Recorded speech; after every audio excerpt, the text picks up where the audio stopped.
अस्सलामुअलैकुम Pakistan, welcome to power show with Maliya Hashmi. नाजरीन, बहुत ही इंटरेस्टिंग सूरत हाल है। पंजाब में भी मैदान सज चुका है। नून लीग की जानिब से हमजा शहबाज शरीफ को नॉमिनेट किया गया है वज़ीर आला के कैंडिडेट के तौर पर, और उनके साथ तकरीबन तमाम अपोजिशन जमातों की हिमायत शामिल है। और तो और तरीन ग्रुप के भी कुछ मेंबर्स उनको हिमायत करने का ऐलान कर चुके हैं। वैसे तो तरीन ग्रुप ने मुकम्मल तौर पर हिमायत का ऐलान किया, लेकिन उसमें टूट फूट का शिकार हो गई उनकी ओपिनियन, जब उनके कुछ अरकान ने कहा कि नहीं, हम चौधरी परवेज इलाही साहब को वोट करेंगे जो कि इमरान खान साहब के कैंडिडेट हैं।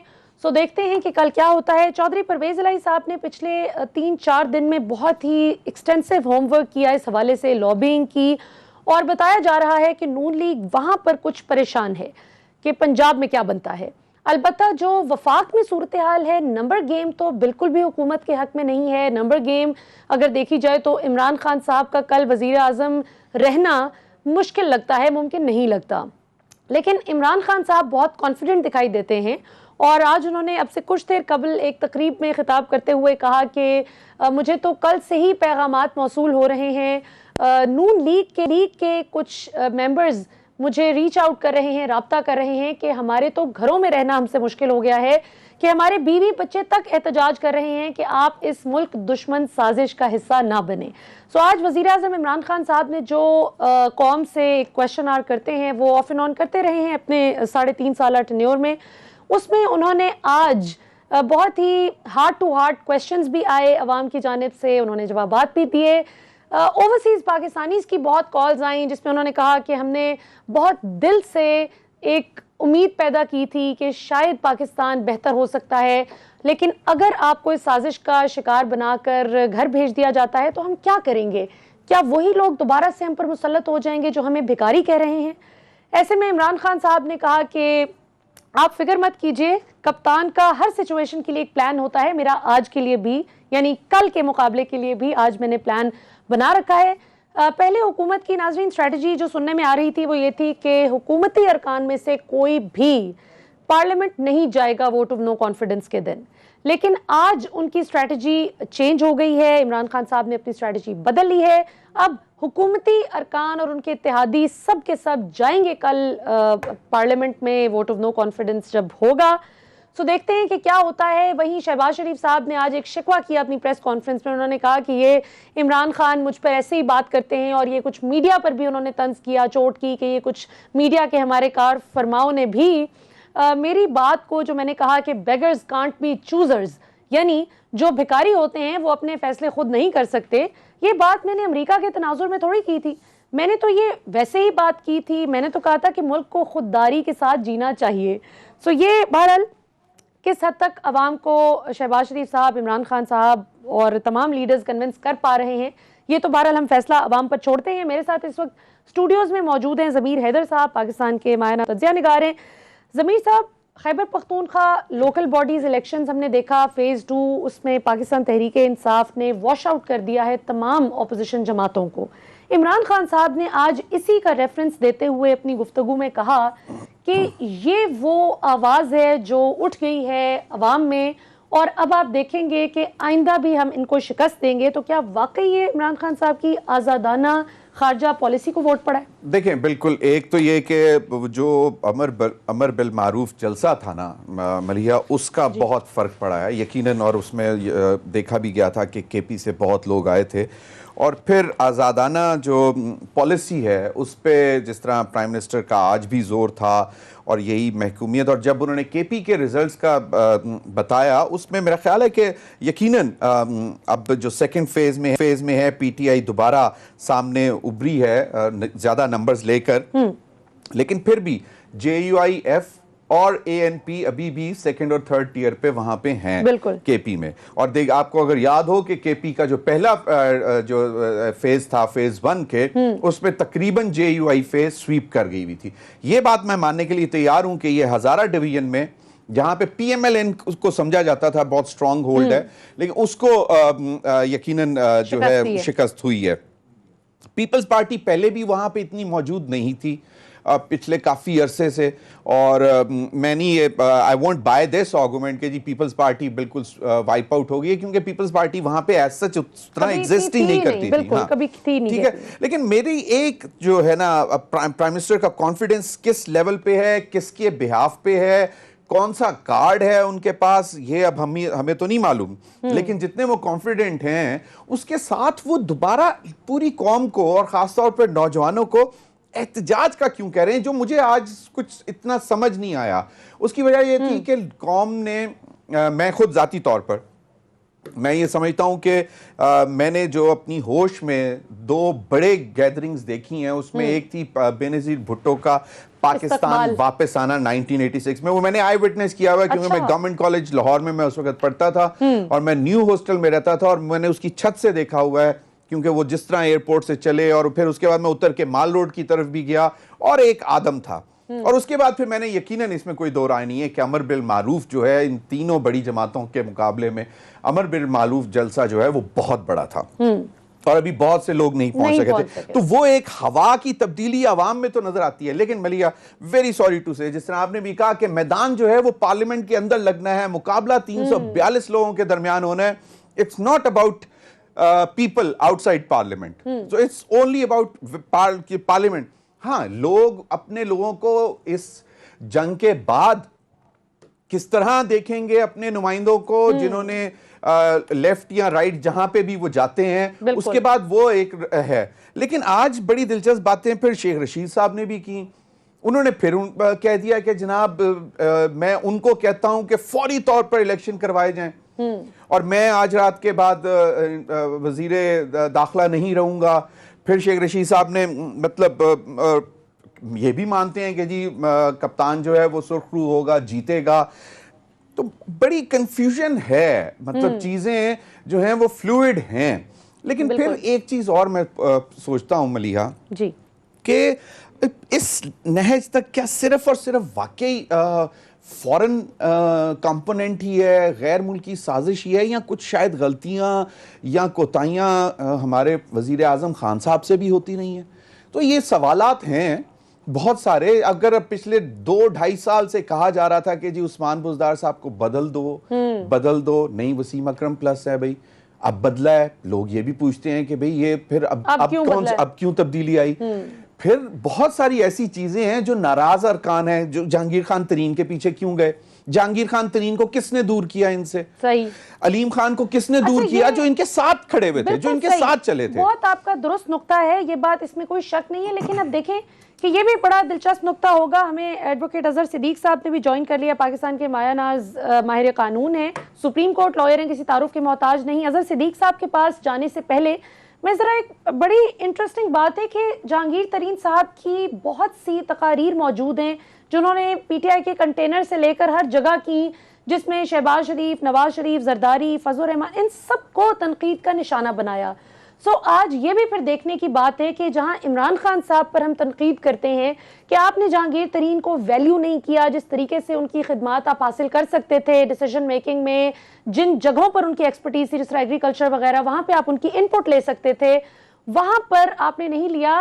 वहीं पर जहांगीर तरीन साहब भी फिर अब जिस तरह से नून लीग के क्वार्टर्स में जा रहे हैं और वहां पर अपनी सपोर्ट शो कर रहे हैं। क्वार्टर्स में नहीं जा रहे, वो गए नहीं है। वो हाँ, वो मतलब देखें पब्लिकली उन्होंने कोई इस तरह की कमिटमेंट नहीं दी। अच्छा, ये नहीं तो ऑन चौधरी जो कह रहे हैं ये देखिए, ये जो लोग कह रहे हैं ना, वो जो उनके साथी हैं, वो यकीनन है। लेकिन देखें, डिनाई नहीं कर रहे, ये मैं मानता हूं।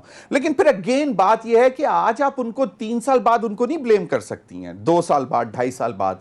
बात यह है कि जब उनके साथ 2.5 साल बाद अगर वो इस किस्म का डिसीजन ले रहे हैं, तो 2.5 साल से इस क्वार्टर से किसने कोशिश की थी कि उनको वापस अप्रोच किया जाए, बिल्कुल सही, वापस गले मिला जाए उनसे? अच्छा, तो अलीम खान, फिर उमर चीमा किधर है? अच्छा, ये बहुत ही जबरदस्त सवाल है आपका कि ऐसे आइडियोलॉजिकली दुरुस्त लोग वो किधर हैं? नजरियाती लोग थे, और वो सारे सवालात ये कर उठा रहे हैं कि जी नॉन इलेक्टेड लोगों को इतने ज्यादा पोर्टफोलियो क्यों दिए गए? लेकिन अब बात ये ना, अपना जमीन साहब उनकी तरफ भी जाते हैं। मैं एक छोटी सी बात ये है कि यही जहांगीर तरीन साहब, अगर शुगर कमीशन इंक्वायरी रिपोर्ट ये ना सारी बनती, ये सारा मामला ना होता अगर, तो भी तो ऑपोजिशन कहती है कि देखें जी इनका एटीएम है, माजर से तो इन खुसरो पर बख्तियार हो नहीं रही। बैठे हुए अभी तक। बिल्कुल तो गलत फिर है ये, बिल्कुल मैं इस पे यही कह सवाल रहा हूं होना ना चाहिए कि कि नहीं, बात यह है कि फिर वो तो accountability आज भी सवालात कॉन्फ्लिक्ट ऑफ इंटरेस्ट बहुत सारे, बिल्कुल। नदीम बाबर जैसे बंदे का कॉन्फ्लिक्ट ऑफ और अच्छा, इंटरेस्ट और रहा है। नदीम बाबर भले साल पहले आपने उनको कहा कि आप मुस्ताफी होकर तशरीफ ले जाएं, लेकिन जिस वक्त वो पेट्रोल की क्राइसिस बना रहे थे, सारा काम कर रहे थे, पेट्रोलियम कंपनीज बहुत सारी चीजें नवाज रहे थे, उस वक्त पूछा जाना मतलब चाहिए। असद उमर साहब को आज मैं मतलब एक बहुत सीनियर और बहुत पढ़े लिखे सहाफी कॉलमिस्ट हैं, बहुत बुजुर्ग हैं, हम उनकी बहुत इज्जत करते हैं। उन्होंने भी बहुत माइन्यूट से क्वेश्चंस उठाए थे कि भाई गलतियां यहां इमरान खान साहब भी करते रहे हैं। असद उमर साहब को इनिशियली शुरू में आते ही वजीर खजाना क्यों लगाया? मतलब ये समझते थे कि शायद वो बहुत अरस्तू हैं, माजरत से वो फाइनेंस मिनिस्टर अच्छे नहीं थे ना, और इसीलिए फिर चलें सैनिटी प्रिवेल्ड, फौरन चेंज किया, लेकिन फिर एकदम तेज से चीजें चेंज करना वो भी है ना। अच्छा, अजहर सिद्दीक साहब आज जो लीगल गेम चली है ना, वो जरा अच्छा, अजहर सिद्दीक साहब ये भी बताइए कि आज की जो कानूनी सारी जंग चल रही है उस हवाले से बताइए, और दूसरा ये बहुत इंपॉर्टेंट बात कि 63A1 पर बहुत बहस चल रही है, ये ताहयात नाअहली इन लोगों की आपको किस हद तक लगता है कि मुमकिन हो सकेगी? अच्छा, बस सर सिंपल सा एक ना जवाब देना है। सियासी तौर पर हमारे आइन ने पाकिस्तान ने एक स्ट्रक्चर दिया और यहाँ पर एसोसिएशन बनाने का इख्तियार दिया। आर्टिकल 17 में, आर्टिकल 55 में कलेक्टिव वोट की बात है, और आर्टिकल 63A के अंदर जो है वो चीजें बड़ी वाज़ेह तौर पर आ गई हैं। ये जमीर जागना, तारीख लिखना, ये हमने तो मजाक बनाया हुआ है। अब इमरान खान साहब ने जो इल्जामात लगाए हैं ना, उनको सामने रखते ना, बेहतर यही था कि ये जितने लोग हैं ना, ये जितने लोग हैं, एक पार्टी के वोट पे मुंतखब हुए, इस्तीफा देते, बिल्कुल इस्तीफा देते और बड़ेपन का मुजाहरा करते आप। यानी 3-3.5 साल तो हो गई, ज्यादती हुई है। बिल्कुल मैं बताऊं आपको, बिल्कुल मेरी प्राइम मिनिस्टर 2 मुलाकातें हुई हैं। मैं वैसे I must admit, I must pay tribute to him. उसने कहा मैंने इस तरह का काम नहीं करना जो ये कर रहे हैं, तोड़ जोड़ और ये सारा, ये मैं इसमें मामला में बिल्कुल नहीं आना चाहता। मैं जो भी है, मैंने अपना एक नुक्ता नजर बनाया है, मैं उसी नुक्ता नजर को आगे लेकर चलूंगा। दुख और अफसोस इस बात का है कि सियासत एक गाली बन चुका है। आर्टिकल 63 की अगर भैया हिस्ट्री उठाकर देखें ना आप, एक दौर था कि यहाँ डिफेक्शन की इजाजत थी, एक फॉरवर्ड ब्लॉक बनता था और डिफेक्शन कर जाते थे, फिर भी रोका। फिर आप देख रहे हैं ये सारी सियासी जमात तो तुक है, पता नहीं किस में ये तारीख लिखी जा रही है। आज याद रखिएगा, आज फ्रॉड, फ्रेब, धोखे की तारीख लिखी जा रही है कि चंद लोग पार्टी में पैसे देकर आप पूरी की पूरी गवर्नमेंट को टॉपल कर दे। ये जमहूरियत इसको तो नहीं कहते। मैंने तो ऐसी जमहूरियत को देखी ना समझी। इस बात को मेजॉरिटी ऑफ द पीपल की बात है। अगर वाकई जमहूरियत दार लेनी है तो 175 156 लोग थे ना, तो उसमें से 76 लोग टूट के आते ना, और वो कहते हैं कि हमने पार्टी की पॉलिसी से इख्तलाफ है, और जाएं आप जाके बकायदा बनाते, तो फिर यू गॉट ए पॉइंट। और यहाँ तो जो बात, दूसरी जो बात है ना कि, और देखिए कुछ डाउट रह गया, इंटरनेशनल जो सारा सिनेरियो आपके सामने आया, हुसैन हक्कानी का रोल मैं उनमें नहीं जा रहा। मैंने पिटीशन दायर की थी आज, और कोर्ट ने एतराज लगाया और आर्टिकल 69 के तहत कहा कि जो कौमी असेंबली की प्रोसीडिंग है वो कहीं असेल नहीं हो सकती। लेकिन आपके सामने क्या आया, सिंध हाउस में आना उनका आ गया, फिर उनकी पार्टियों में जाना। आज हम जो बैठे बात कर रहे हैं ना, तो पार्टियों में गए, अभी भी जब आप उनके साथ जाकर बैठ गए हैं, पाकिस्तान मुस्लिम लीग नून को वोट करने लगे हैं, तो आपने उनकी पॉलिसीज ले ली ना। अब ये वजीर आजम या वजीर आला के हवाले से इशू नहीं है, आपने बुनियादी तौर पर वो पार्टी ज्वाइन कर, जब वोट आप देने लगे ना, ये जो बैठे कह रहे हैं ना कि नहीं फर्क नहीं, भाई पार्टी वोट है ना। जब आप एक पार्टी से हटके दूसरी पार्टी को वोट दे रहे हैं तो 63(1) का इतलाक हो गया है, आपको इस्तीफा देना है इसके लिए, और आगे चले जाए। तो इसी में आगे बाकी 3 चीजों के हवाले से भी लोग शायद समझते नहीं है। उसमें लिखा हुआ है कि पार्टी लीडर एक डेक्लेरेशन देगा, यानी अब ये क्या वोट देने के बाद देगा डेक्लेरेशन? एक बंदे आगे प्रेस कॉन्फ्रेंस से कर रहे हैं, जहांगीर तरीन के, अलीम खान के प्रेस कॉन्फ्रेंस से कर रहे हैं उन्होंने तो। और ये क्रिमिनल लॉ नहीं है, लोग समझ रहे हैं कि जनाब चोरी हो रही है, भाई ये सिविल लॉ है। सिविल लॉ में कोर्ट को इख्तियार है कि वो रोक सकती है, जो मुतलका आदमी उसको इख्तियार होता है कि उसको ऐसा काम करने से, ट्रांसफर से, मिसाल के तौर पर घर ट्रांसफर करना है, मैंने कोई और चीज करनी है तो मैं रोक सकता हूं। तो ये यहाँ पर जो आइन की तशरीह जो है ना, हर कोई अपनी मर्जी से कर रहा है। लेकिन मैं मलिया आपको एक बात बता दूं, पंजाब असेंबली के अंदर जहांगीर तरीन के और खासतौर पर अलीम खान के जितने भी लोग हैं ना, इनको वोट डालने नहीं देगा स्पीकर, और ना डालने देना चाहिए। किस बात के लिए वोट डालने देना? अमानत है, अमानत है, अमानत है पार्टी की। आप पार्टी की देखिए वो सारे आप काम कर सकते हैं। आप जाएं किसी कानून साजी में ना मदद करें उनकी, आप पार्टी के इजलास में ना जाएं, कहीं भी आपको कदगर नहीं है, लेकिन 3 बातों पे कदगर लगाई है, अदम एतमाद, एतमाद और मनी बिल। और याद रखिए ये क्यों लगाई है, जरा आपको समझिएगा। बिल्कुल, ये ताकि इसलिए हुकूमत लगाई ना है, जाए, ताकि हुकूमत ना जाए, वजीर आजम ना जाए। वेरी राइट, बिल्कुल बड़ा तौर पर।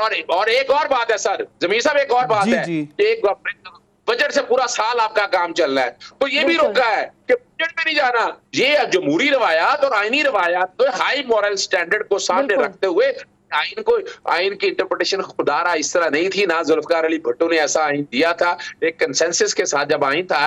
और आके आप तारीख देख लेना, अगर जमीर साहब आप देख ले, 2 केसेस में आपके सामने रख देता हूं, 2 असेंबलियां डिसॉल्व हुई।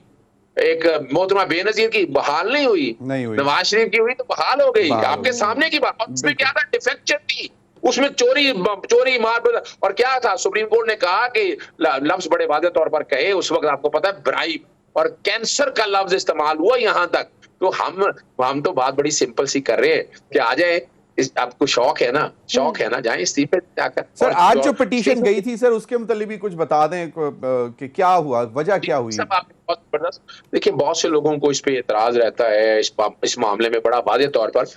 मेरा कंसर्न क्या है कि आपकी इन्हीं अदालतों ने मेमो गेट स्कैंडल हुआ था, यहाँ हुसैन हक्कानी मेन कैरेक्टर थे, एक अनसाइंड लेटर था और पाकिस्तानी पॉलिसी में इंटरफेरेंस थी। यहाँ 3 जजेस और chief justice of high court justice Qazi Faisal ने हेड किया था, और उन्होंने बड़ी तहकीक करने के बाद एक रिपोर्ट दी और हुसैन हक्कानी यहाँ से भाग गया। अब उसी कंस्पिरेसी को दोबारा लेके आए आप। नवाज शरीफ उसी हुसैन हक्कानी से राब्ता करता है, उसे लॉबिंग करने के लिए 3 मार्च को मीटिंग होती है, और बात है कि 7 मार्च को बाकायदा कन्वे किया जाता है और 8 को नो कॉन्फिडेंस आ जाता है। फिर आप सबूत रह गए हैं अपना, आप देखें ना, अपना औरिया मकबूल जान का कॉलम देख लें, अंसार अब्बासी का कॉलम देख लें, ख्वाजा आसिफ की बात, ये मैंने 7 पिटीशन के 7 चीजें लगाई हैं। फिर अरशद शरीफ ने उन लोगों से मिलने का बता दिया। मुझे सिर्फ इतना बता दे, जवाद जो पार्टी छोड़ रहा था उससे क्यों मिल रहे थे? बिल्कुल, क्या अहमद जवाद आपकी ये सारी चीजें सजेस्ट क्या कर रही हैं? ये सजेस्ट कर रही है कंस्पिरेसी, ये सजेस्ट कर रही है सटीशन, बगावत। आप एक मुत्तक़िब हुकूमत को टॉपल करने के लिए फंड के जरिए वो अपना डायरेक्टली और इनडायरेक्टली आप एक ऐसा कंस्पिरेसी हैच कर रहे हैं। खुदारा क्या आप इजाजत दे देंगे आइंदा? सर ये फिर पिटीशन एंटरटेन क्यों नहीं हुई? और मैंने जब लगाया, रजिस्ट्रार ने एतराज लगा दिया उसके ऊपर, और क्या बुनियादी तौर पर मेन वजह लगाई है कि आर्टिकल 69, उन्होंने कहा स्पीकर यानी लिख दिया है कि ये सारी जो बातें आप कर रहे हैं स्पीकर का इख्तियार है, तो स्पीकर ही इंटरप्रिटेशन कर सकता है एक्शन की, स्पीकर ही वोट डालने से रोक सकता है, स्पीकर जो रूलिंग देगा वो रूलिंग किसी जगह चैलेंज नहीं हो सकती, और स्पीकर कल अपने इख्तियारात इस्तेमाल करेगा, याद रखिएगा। बिल्कुल सही। अच्छा, इसका मतलब है अजहर सिद्दीक साहब कि कल स्पीकर साहब जो भी फैसला करते हैं और वो किसी भी जमात के फायदे या नुकसान में जाता है, हक में जाता है या उनके मुखालिफ जाता है, तो फिर वो कानूनी तौर पर बाउंड होंगे उसका एहतराम करने के लिए, क्योंकि अब तो मुअज़्ज़ज़ अदालत ने ये फैसला दे दिया। ऐसा ही है जी बिल्कुल। ये मैं आपको बता, आप यूनुस गिलानी की पिटीशन देख ले। अब ये मेरी बात सुने, अदालत में मैं केस लेके जाता हूँ, अदालत फैसला गलत भी करती है सही भी करती है, आपके सामने यूसुफ रज़ाक गिलानी में वोट देखिए ना, वोट कैंसिल हुए, और आप बज़ाहिर देखिए, आप और मेरा नुक्ता नजर होगा जी, वोट तो कास्ट हुए थे, लेकिन स्पीकर ने क्या कहा, स्पीकर का इख्तियार था। यहाँ भी यानी क्या एक तरीके दोबारा तरीके नहीं आ सकती, बिल्कुल आ सकती है, किसी ने कहा नहीं आ सकती है। इसीलिए स्पीकर को पावर दी है, स्पीकर बादशाह है, वो जो मर्जी करे, ही इज ए किंग। वो बैठ के लिख दे, मैं इन वोटों को नहीं मानता, वो जाए जाकर आप चैलेंज करें उसको कि माना या नहीं माना, जो भी वो फैसला करेगा उसका इख्तियार किसी अदालत में चैलेंज नहीं हो सकता है। और क्या हुआ फिर दोबारा दूसरी मलिया, आपके प्रोग्राम के तवज्जो से मैं एक बात बता दूं, बड़ा दुख और तकलीफ है इस बात की, जब ये आर्टिकल 63 आया ना, 58(2) भी डाइल्यूट किया गया, सदर असेंबली ना डिसॉल्व करे। पता क्यों? कि 5 साल के लिए असेंबलियां पूरी करें। आज क्या बात कर रहे हैं, आज ये क्या चाहते हैं, पता क्या जाती है। ये आते हैं, टॉपल करेंगे, गवर्नमेंट आ जाएंगे इक़्तिदार में, ट्रांसफर, पोस्टिंग, पैसों का ब्रेक इस्तेमाल करना, फंड इस्तेमाल करना, 2 महीने ये काम करेंगे, बजट पास करेंगे, फिर चेयर इलेक्शन कमीशन के 2 मेंबर शॉर्ट है, उनकी तैनातियां करेंगे, फिर नैब को डाइल्यूट करेंगे। उसके बाद यही बात खत्म नहीं होती है, वो नजम सेठी जैसे बंदे ढूंढेंगे जो केयर टेकर सेटअप में लेकर आएंगे, जो इनके लिए उनको रास्ता फराहम करेंगे, आपने रिगिंग क्या करनी है और क्या तरीका है, ये है तरीका है वारदात। मैंने कहा शायद दोबारा 35 पंक्चर का जिक्र करेंगे अजहर सदीक साहब। मैं नहीं वो जिक्र करना चाहता, मैं अच्छा अजहर सदीक साहब एक चीज बताएं, आपने कहा कि स्पीकर जो है वो वोट नहीं डालने देगा।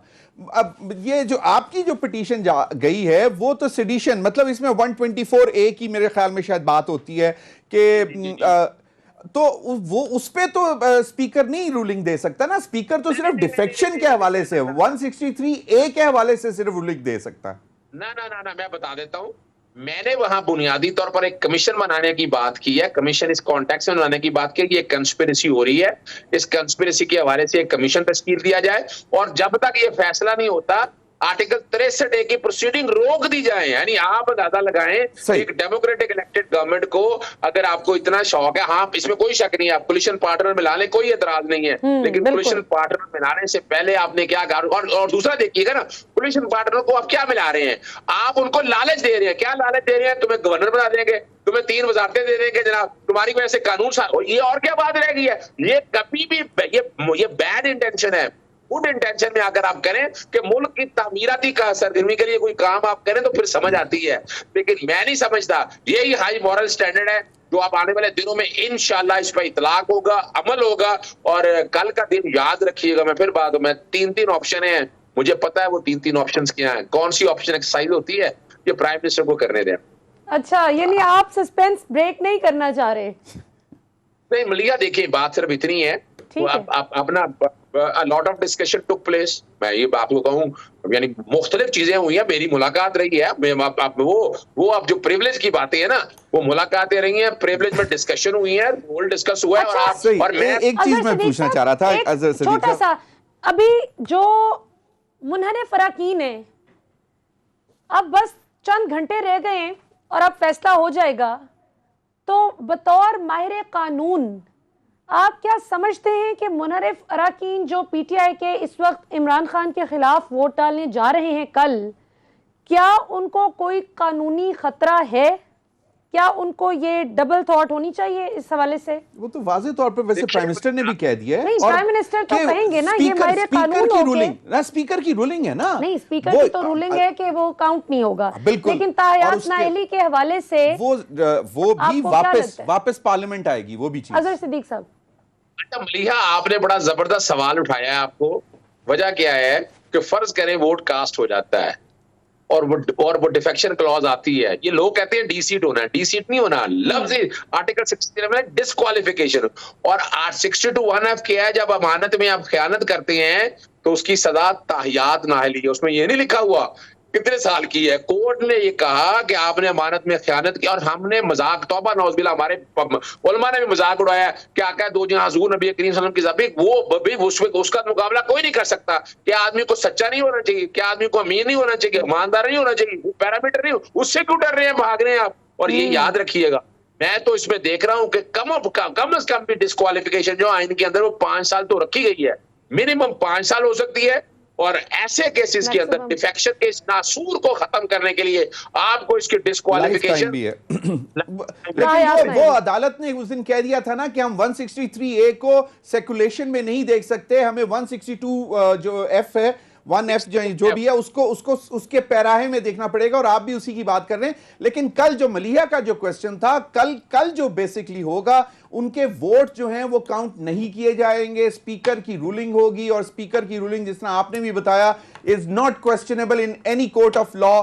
उसके बाद chairman of the party would write to the speaker, और वो जो पहले शो कॉज होगा, अगर वो पहले हो गया हो तो शायद उसकी जरूरत नहीं रही है, लेकिन अगर वो डिफेक्शन करते हैं तो उसके बाद भी एक शो कॉज सर्व करेंगे उनको। उसके बाद स्पीकर जो है वो लिखेगा, एक टाइम पीरियड होगा कि जी वो स्पीकर को भेज देंगे कि जी इनको डी सीट किया जाए, स्पीकर इलेक्शन कमीशन, और वो फिर वो 30 डेज और फिर वो चैलेंज हो सकती है सुप्रीम कोर्ट में। काउंट नहीं होने का चांस जो है वो आपको लगता है कि ज्यादा है? और अगर ऐसा हो गया अजहर सिद्दीक साहब, तो फिर जिन लोगों ने भले जिस भी लालच में, भले पैसे के लालच में या वैसे ही अगली टिकट किसी और सियासी जमात से लेने के लालच में या कोई सीट शीट और कोई लेने के लालच में, कोई पोजीशन लेने के लालच में ये फैसला किया है कि वो इस वक्त इमरान खान साहब के खिलाफ वोट देंगे, अपनी अमानत में खयानत करेंगे, तो उनका तो फिर सारा सियासी करियर भी फारिग हो सकता है इस सारे सिलसिले में।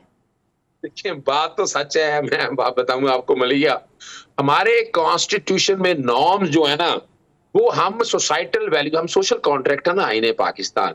मुझे ये बताइएगा, ये जो प्रिंसिपल है कि आप पूरी दुनिया के अंदर है, पूरी दुनिया में डिफेक्शन की इजाजत है, ये मैं नहीं बात कर रहा इजाजत नहीं है, लेकिन जिस तरह का पाकिस्तान ने ये कानून इसलिए बनाया कि यहाँ हर दौर में गवर्नमेंट टॉपल होती रही है, छांगा मांगा देख लें, स्वाद देख लें, मरी देख लें, हम सब ने ये तारीख देखी है। ये शायद तारीख भूल के आज अगर मोहतरमा बेनजीर भुट्टो साहबा जिंदा होती तो उन्होंने इस तरह के किसी अमल की फेवर नहीं करनी थी, क्योंकि वो अगर मिसाल के तौर पर यहाँ साहबजादा नसरुल्लाह होते, यानी वो जो सीजन मलिक मिराज खालिद होते, तो उन्होंने इस तरह के किसी काम की सपोर्ट कभी नहीं करनी थी। जब याद रखिएगा, तो आपके पास कोलिशन पार्टनर थे, आपने बजाय तोड़ने के, यानी आप कोलिशन पार्टनर्स को भी मिला के साथ ये सारा काम कर सकते थे ना, आपने काम आपने खुद गंद में हाथ डाला है। तो जब गंद में हाथ डाला है तो छींटे तो इनके ऊपर पड़ने हैं। और उसके बिल्कुल आप सही फरमा रहे हैं। यकीनन एक ही रास्ता था कि वो रिजाइन करते, पार्लियामेंट से दोबारा इलेक्शन लड़कर आते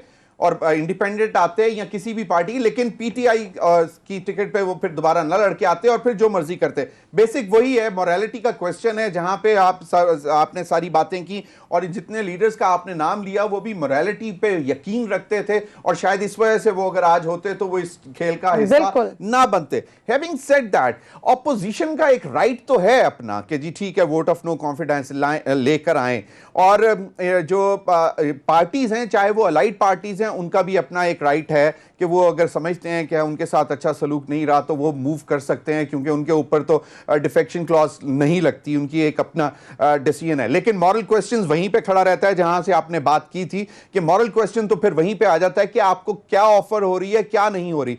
अब मुझे ये बताएं कि कहां पे क्या क्या चीजें थी जहां पे अगर ये हो जाती तो शायद कम से कम चलें, बाकी तो छोड़ें, बाकी पैसे पे चले गए, अलाइड पार्टीज जो है वो ना जाती। मतलब क्या कहीं पे कोई ना कोई रीजंस तो होंगी, कोई गलतियां तो होंगी? अच्छा देखिएगा, मैं आपको बताऊं, बात सिर्फ सिंपल सी है। अब गलतियां भी देखनी है ना, यही तो एक चीज है कि जिसका बैठकर फैसला करने वाला है। हमने आइन में इख्तियार जब दिए हैं ना, तो एक लफ्ज डिस्क्रिशन दिया है, मैं इसको कहता हूँ डिस्क्रिशन देना। बिल्कुल सही। 58 में असेंबली डिसॉल्व करने का इख्तियार तो था, आपको पता है, और वो इख्तियार को जज किया गया।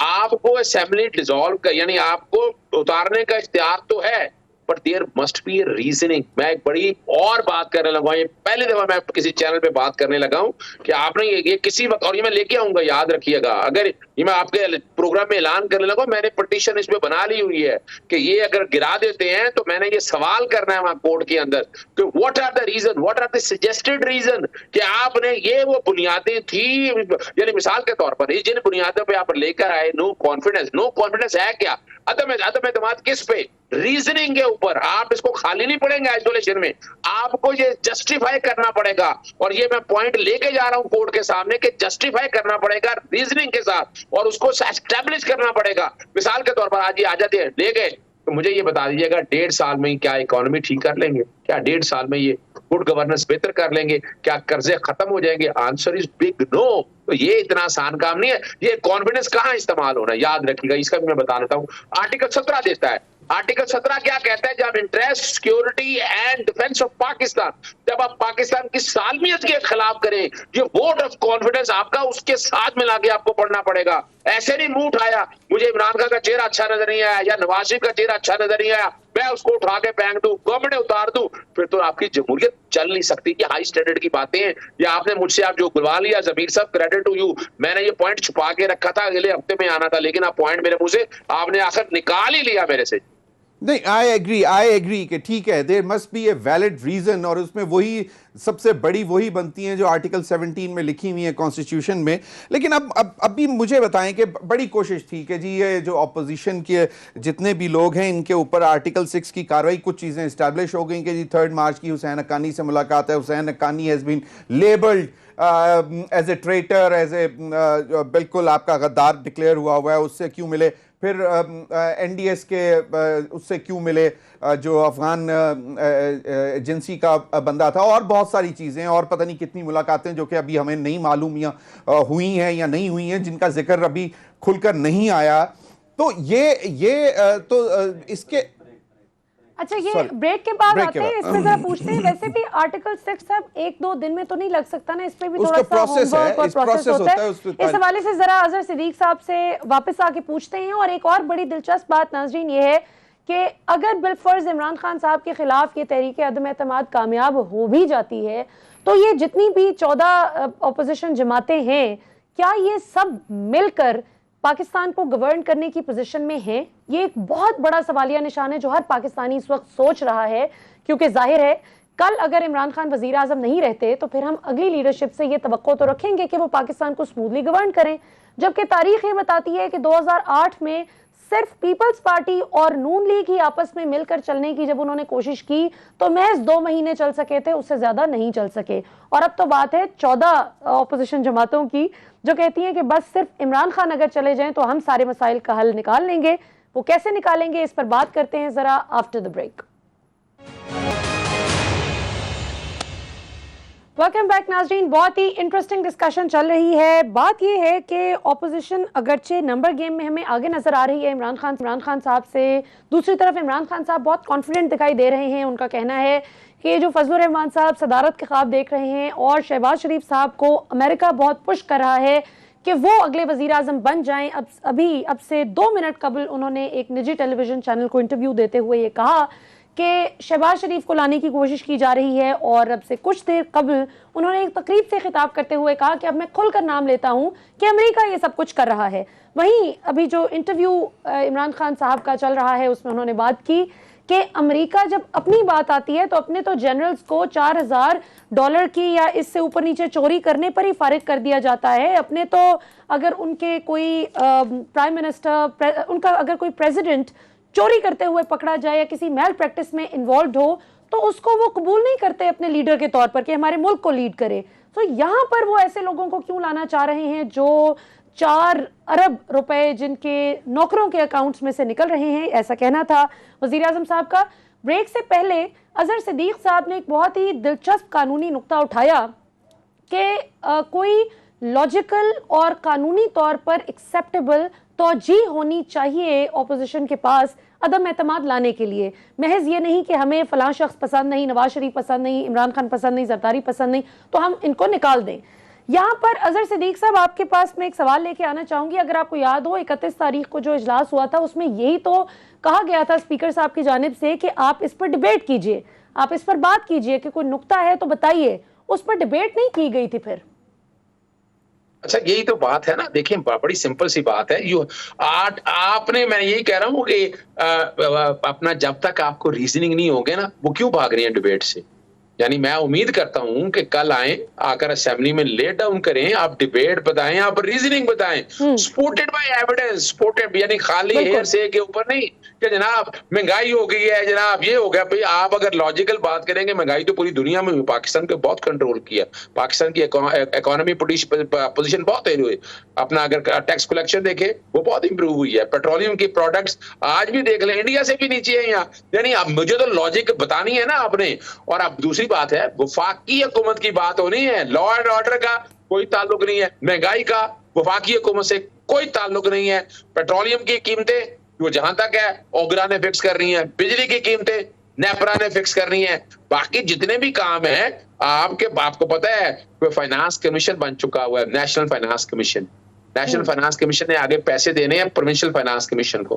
प्रोविंशियल फाइनेंस कमीशन ने आगे जो है ना बैठकर यानी सॉरी नेशनल फाइनेंस कमीशन तो आ गया, प्रोविंशियल फाइनेंस कमीशन बना दिया, लोकल गवर्नमेंट को पैसे जाने थे। जहां तो सबसे ज्यादा डिफॉल्ट अगर निकलेगा सूबाई हुकूमतों का निकलेगा। सूबाई हुकूमतों में हो सकता है जस्टिफिकेशन आप लोगों की आ जाए कि लोकल गवर्नमेंट नहीं बनाए, आपने आइन की पामाली की है, आपने आइन को नहीं देखा। तो ये वो चीजें हैं जो कल किसी स्टेज पे आ सकती हैं, इसीलिए तो रखा हुआ है डिबेट का, यानी पार्लियामेंट बात में इसको खाली उतरना पड़ने आप। जमीर साहब, वैसे तो अब आपका नाम भी इस कदर पूरे मुल्क में लिया जा रहा है, पिछले 2 हफ्तों से आप और भी ज्यादा फेमस हो गए, पहले भी थे लेकिन अब तो इंतहाई फेमस हो गया आपका नाम, घर घर में आपका नाम लिया जा रहा है। तो आप बताइए, होपफुली बाज़मीर के तौर पे लिया जा रहा हूं, मेरा तो कम से कम एटलीस्ट जी बिल्कुल। बाज़मीर साहब, आप ये बताइए कि शहबाज शरीफ साहब नहीं आए, नेशनल सिक्योरिटी कमेटी का इतना इंपॉर्टेंट इजलास था, नेशनल सिक्योरिटी को थ्रेट के तौर पर इसको देखा जा रहा था, इस खत को। इसमें इमरान खान साहब की जो बात है उसकी इंटेंसिटी से कोई इख्तलाफ कर सकता है, इत्तफाक कर सकता है, वो अपनी जगह, लेकिन एक बहुत इंपॉर्टेंट मामला था, उस पर शहबाज शरीफ का ना आना आपको देखें, बात यह है कि ये तो नेशनल सिक्योरिटी कमेटी की प्रेस रिलीज आने के बाद पता चला ना कि कितना मतलब उसने कितना इसको सीरियस लिया है। उससे पहले तो अपोजिशन कह रही थी कि this is a trivial issue, वो तो इस चीज को मानने को तैयार नहीं थे तो ना इस खत आ गई प्रेस रिलीज तो उसके बाद तो साथ दे सकते थे। उसके बाद क्या साथ देते, क्या अब उसके बाद नहीं, उसके बाद उनके पास फेस सेविंग नहीं, उसके बाद इतनी, वो तो कह रहे हैं इंक्वायरी होनी चाहिए, वो तो कह रहे हैं कि इंक्वायरी नहीं, वो तो उन्होंने कहा है कि अगर इतना ये संगीन मामला है तो इसकी इंक्वायरी होनी चाहिए कि ये किसने क्या कहा, क्यों कहा, और साथ ही वो कह रहे हैं बेगर्स कांट बी चूजर। और उसके बाद उसकी वैसे माजरत से उनके पास कोई उसकी वो कोई रीजन नहीं निकली जो उन्होंने कोशिश की आज उसको खत्म करने की। लेकिन एक चीज मैं आपने कहा ना, और जिस तरह अजहर सिद्दीक साहब ने भी कहा कि वो 2 महीने नहीं चल सके थे 2008 में, आपने कहा, और उसके ये सारे मिलकर क्या कर लेंगे पिछले 1 साल 1.5 साल जो बचा है उसमें किस तरह ये चीजों को बेहतर कर लेंगे। लेकिन मुझे इस दफा जो लग रहा है कि ये लार्जर अंडरस्टैंडिंग, क्योंकि अब इनको मालूम है कि भाई अगर अब हम जितना भी अरसा हमने जो भी कोशिश करनी है बहुत सारी चीजों को अंडू करने की, जिसमें इलेक्टोरल रिफॉर्म्स हैं, जिसमें नैब, जिस तरह आपने भी बात की अजहर सिद्दीक साहब ने भी, कि बहुत सारी चीजें इन्होंने खत्म करके उसके बाद फिर आगे चलना है, तो कम से कम ये जब तक इनके म्यूचुअल इंटरेस्ट हैं ये तो चलेंगे। इकोनॉमी के ऊपर जो है, जो जराए के हवाले से बात आती है कि इन्होंने एक प्लान सोच लिया है, बना लिया है, जिसपे अगेन उसी पे क्वेश्चन आता है कि क्यों फिर वहां से चीजें राउट हो रही हैं। अजहर सिद्दीक साहब समझ रहे होंगे, तो अगर वहां से चीजें राउट हो रही हैं तो फिर शायद वहां से कोई गारंटी भी आई है रिलीफ की, मतलब बहुत सारी चीजें हो सकती है ना। तो जाहिर बात है कि कुछ ना कुछ प्लान तो इन्होंने किया होगा, जहां पे बड़े मतलब ठीक है चोर हैं जैसे भी आप कहें, लेकिन उनकी एक है मतलब पॉलिटिकल जो है, मैं समझता हूं कि जरदारी साहब जो हैं वो बहुत माशाल्लाह उनको सियासत के गुण आते हैं, और आगे जब चलना है तो फिर यकीनन उन्होंने कुछ ना कुछ तय तो किया होगा कि भाई चीजें किस तरह लेकर चलनी है। लेकिन चीज फिर वहीं पे आ जाती है मलिहा कि बात यह है कि मैंने जो उससे आपसे क्वेश्चन किया था कि इस वक्त कॉल देने की क्या जरूरत थी। अमर बिल मारूफ जलसे ने नतायज आपको दे दिए केपी के 2nd फेज के लोकल गवर्नमेंट के इलेक्शंस में। कल एहतजाज की कॉल प्राइम मिनिस्टर ने क्यों दी है? Law and order situation develop होगी, हो सकती है, आप जितना भी कहें कि भी पुरअमन रहें, जब आप मतलब एहतजाज के लिए निकलेंगे तो शहबाज शरीफ ने कहा तो है, लेकिन मुझे इस बात की वैसे मुझे अभी तक रीजन नहीं समझ आई कि आप क्योंकि माहिर कानून भी हैं, आपकी तरफ ये बात लेकर आते हैं, आपको क्या लगता है कि अगर इमरान खान साहब फॉर्मली ये ना भी कहते अपने सपोर्टर्स को और अवाम को जनरली कि आप निकले एहतजाज के लिए, तो आपको क्या लगता है कि ना निकलते लोग एहतजाज के लिए अगर फैसला इमरान खान साहब के खिलाफ आता है? ये क्वेश्चन भाई एक सवाल है ना कि लोग ना निकलते। कराची में कल 3 तलवार पर इमरान खान ने नहीं बुलाया था, रात को निकले हुए थे, लाहौर में निकले हुए थे, लाहौर में निकले हुए थे, रैली जैम पैक था, तो इमरान खान ने तो नहीं कहा था। तो इसमें अजहर सिद्दीक साहब जो असल अब बात है, क्योंकि पंजाब में भी कल एक फैसला होना है बड़ा अहम, ये पहले सवाल के साथ मैं क्लब कर देती हूँ। चौधरी परवेज इलाही साहब ने बड़ा होमवर्क किया है, वहीं पे नून लीग भी इस वक्त बहुत एक्सटेंसिव होमवर्क कर रही है, दोनों की कोशिश है कि मैदान हम मारें पंजाब का। आप लाहौर में बैठे हैं, आपकी क्या खबरें हैं कि किस तरफ किस करवट ऊंट बैठने जा रहा है? ये आज इस्लामाबाद नहीं बैठे हैं वैसे, माजरत से मैं आज इस्लामाबाद ही बैठा हूँ। आप गए नहीं इस्लामाबाद? जी जी, तो फिर तो हमें आपको स्टूडियो में बुलाना चाहिए था। नहीं, मेरे पास टाइम कम था, सिर्फ मलिया आपके प्रोग्राम की वजह से ठहरा हूं, वरना मैंने लाहौर के लिए निकल जाना था। देखिए एक बात मैं देखे, जहां तक मैं इमरान खान साहब की इस बात से किसी हद तक मैं इत्तेफाक नहीं करता कि ये यानी इस स्टेज के ऊपर नेशनल कोहेजन की जरूरत है। उन्हें एहतजाज से अपने आप को अवॉइड करना चाहिए था। कल का दिन गुजरने के बाद अगर वो करते तो मेरी समझ से बाहर, और खुद नहीं कॉल देनी चाहिए थी। अभी नहीं कॉल देनी चाहिए। This was my point. Impression अच्छा नहीं है। देखें वजह क्या है कि 3.5 साल पाकिस्तानी फौज को बदनाम करते रहे हैं। यानी अगर आज ये हीरो बनने जा रहे हैं नवाज शरीफ या ये सारे लोग जिन्होंने नाम ले लेके बदनामी की है, और आज तो मिन्नते तरलों पे आ गए हैं, तो वो स्ट्रेटजी नाकाम उनकी हुई और वजह थी कि अपना झूठ पे मबनी थी, हकायक कोई थे नहीं। तो आज दूसरी तरफ बैठकर ये बयानियां अगर हम अडॉप्ट कर लेंगे ना, तो हमारे दुश्मन इस वक्त इसका फायदा उठाने की कोशिश करेंगे। हमें अवॉइड करना है इस बात से। और कल के कार्ड आप खेलें, और कार्ड मैं बता दूं आपको, वो कार्ड बड़े जबरदस्त रखे हैं आखिरी लम्हे तक। इमरान खान ने इस्तीफा नहीं दिया, यानी इन हालात में अंडर प्रेशर आकर मजबूर करके इस्तीफा को दे सकता, घर भी जा सकता था। उन्होंने कहा नहीं, मैंने हाई मॉरल ग्राउंड पे इनके साथ लड़ना है। अजहर सिद्दीक साहब, कल का कार्ड नहीं है। आप आज अगर रात को रुके हुए हैं, रात को भी आपकी कोई मुशावरत होगी, और सुना है कि रात से ही कुछ ना कुछ कार्ड प्ले करना शुरू कर देंगे। आगे चलें। कुछ चीजें बताई नहीं जा सकती हैं, बात सिर्फ इतनी है कि जो इम्तिहान की तैयारी तो एक रात पहले से ही होती है ना, फिर सहरी की तैयारी तो रात से ही शुरू हो जाती है। सही। लेकिन मैं बता दूं, नींदें हराम है उनकी। यानी आप अंदाजा लगाए कि अकेला इमरान खान प्रेस कॉन्फ्रेंस कौन करने आता है? शहबाज शरीफ। प्रेस कॉन्फ्रेंस करने आता है बिलावल आ जाता है। प्रेस कॉन्फ्रेंस कौन करने आता है? अपना मौलाना फजल। यानी एक ही आदमी ने, भाई तुम लोगों के पास वोट ज्यादा है, हर चीज ज्यादा है, डरे क्यों इस बात से? वो खौफ क्यों है तुम लोगों को? वो भैया आराम से आकर बड़े आराम से बैठकर डील कर। तुम्हें तो चेहरे इन सबके उतरे हुए हैं, इन्हें यकीन ही नहीं है। और ये याद रखिएगा, मैं कल पहला भी सुबह अपसेट होगा वो पंजाब असेंबली के हवाले से, और बड़े मसाइल रहेंगे, और इत्तलाह के मुताबिक परवेज लाई जीत जाएंगे। ये जो सेटअप होना, ये टेक्निकल अपसेट होगा, ये मैं बता दूं आपको। यानी जो लोग अपना वोट बस एक लफ्ज, जो लोग, इसका मतलब है कि जो पीटीआई के मुनहरिफ अराकीन हैं, उनको अगर वो हमारा प्रोग्राम देख रहे हैं तो वो अभी से समझ जाएं कि मुफ्त में ख्वार होने का फायदा नहीं है। टेक्निकल पॉइंट पे सियासत भी फारिग हो सकती है। नहीं, देखें जो भी हैं वो हैं तो सियासतदान ही ना। अजहर सिद्दीक साहब वो सियासतदान हैं, वो भी अपना बुरा भला समझ ही रहे होंगे, लेकिन हम खैर we are not here to advise them. हम तो सिर्फ इतना कह सकते हैं कि यस, हाई मॉरल ग्राउंड पे रहना चाहिए सबको। बात ये ज़मीर साहब कि मैं और आप जिसके भी वोटर हों, फर्ज किया कि किसी भी सियासतदान के वोटर हैं, मैं नून लीग की वोटर हूं, मुझे पता चलता है कि मेरे मुंतखब शुदा एमएनए ने अपना वोट इमरान खान को बेच दिया जाके, तो क्या मैं डिस्ग्रंटल्ड फील नहीं करूंगी? मैंने ये थोड़ी कहा है कि आप एज ए वोटर, तो जब आप एज ए जर्नलिस्ट बात कर रहे होते हैं तो you can not actually, you know, हमने हाई मॉरल ग्राउंड की बात करनी है कि everyone should be on high moral ground. My question Azhar साहब वुड बी, लेट्स अज्यूम कि हम कल का दिन गुजर चुका हुआ है और हम इसी तरह कल रात को बैठे हुए हैं, और व्हाट नेक्स्ट? जीत गए हैं। लेट्स सपोज कि Imran Khan has sailed through, मतलब वो वोट ऑफ नो कॉन्फिडेंस को उन्होंने मात दे। What next?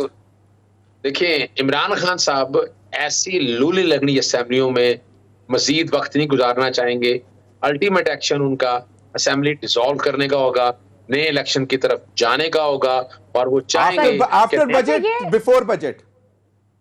ये देखिए, मेरा जानता ख्याल है ना, वो एक दिन भी इस असेंबली में शायद ना रहना चाहें। अच्छा, और अजहर सिद्दीक साहब, अब दूसरी सिनेरियो को देख लेते हैं। बिल फर्ज कल अदम एतमाद कामयाब हो जाती है और ऑपोजिशन जीत जाती है, इमरान खान साहब अदम एतमाद में कामयाब नहीं हो पाते, तो फिर आपको क्या लगता है, आपकी क्या असेसमेंट है कि क्या ऑपोजिशन इन असेंबलीज को, इस लूली लंगड़ी असेंबली को तहलील करेगी, फ्रेश इलेक्शंस पे जाएगी कि हम नया फ्रेश मैंडेट लेकर आते हैं, या फिर उन्हीं लोगों को साथ लेकर चलेगी जिन पर ऑलरेडी बहुत से क्वेश्चन मार्क्स लग चुके हैं, जिनकी वजह से आप कह रहे हैं कि इमरान खान शायद इन लोगों को साथ मिलाकर मजीद असेंबली चलाना ना चाहें?